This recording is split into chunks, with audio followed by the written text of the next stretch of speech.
July 20. പ്രവാചകനായ വിശുദ്ധ ഏലിയ.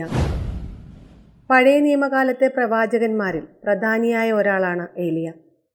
Israel രാജാവായ ആഹബ് ബാലിന് ഒരു ക്ഷേത്രം പണിത് അവിടെ ബലികൾ സമർപ്പിക്കാൻ തുടങ്ങി.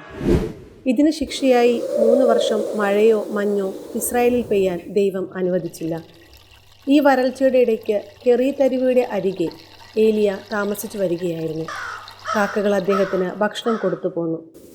കെറീത്തരുവി വറ്റിക്കഴിഞ്ഞപ്പോൾ പ്രവാചകൻ സറാഫത്തിലേക്ക് കടന്നുപോയി.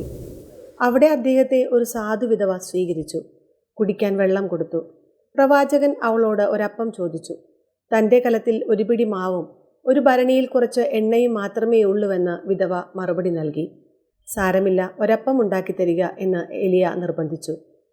ഭൂമുഖത്ത് ദൈവം മഴ പെയ്യിക്കുന്ന ദിവസം വരെ മാവ് തീരുകയില്ല, ഭരണിയിൽ എണ്ണ വറ്റുകയുമില്ല എന്ന് പ്രവാചകൻ പറഞ്ഞു. അതിനിടയ്ക്ക് വിധവയുടെ മകൻ മരിച്ചു. ഏലിയാസ് അവനെ ഉയർപ്പിച്ചു. ഏലിയ കാർമൽ മലയിൽ ബാലിൻ്റെ പുരോഹിതന്മാരെ ഒരു മത്സരത്തിന് വിളിച്ചു. ഒരു കാളയെ കൊന്ന കഷണങ്ങളാക്കി വിറകടിക്ക് വെച്ച ശേഷം ബാലിൻ്റെ പുരോഹിതന്മാർ ബാലിനോട് തീയിറക്കി ബലിവസ്തു ദഹിപ്പിക്കാൻ ആവശ്യപ്പെട്ടു. ഒരനക്കവും ഉണ്ടായില്ല. പിന്നീട് ഏലിയ ഒരു ബലിപീഠം നിർമ്മിച്ചു. വിറകടുക്കുകയും കാളയെ കഷ്ണങ്ങളാക്കി മുറിച്ച് വിറകിൽ വയ്ക്കുകയും 3-4 പ്രാവശ്യം 4 കുടം വീതം വെള്ളം വിറകിന്മേലും ഹോമദ്രവ്യത്തിനുമേലും ഒഴിക്കുകയും ചെയ്തു. അനന്തരം ബലിവസ്തുക്കൾ ദഹിപ്പിക്കാൻ ഏലിയ ദൈവത്തോട് പ്രാർത്ഥിച്ചു. ഉടനെ തീയിറങ്ങി ബലിവസ്തുവും വിറകും കല്ലും മണ്ണും ദഹിപ്പിക്കുകയും ചെയ്തു. അന്ന് ഏലിയ ബാലിൻ്റെ പുരോഹിതന്മാരെ വധിപ്പിച്ചു. മോശയ്ക്ക് പ്രത്യക്ഷപ്പെട്ടതുപോലെ ഹൊറേബ് മലയിൽ വെച്ച് ഏലിയായ്ക്കും ദൈവം പ്രത്യക്ഷപ്പെടുന്നുണ്ട്.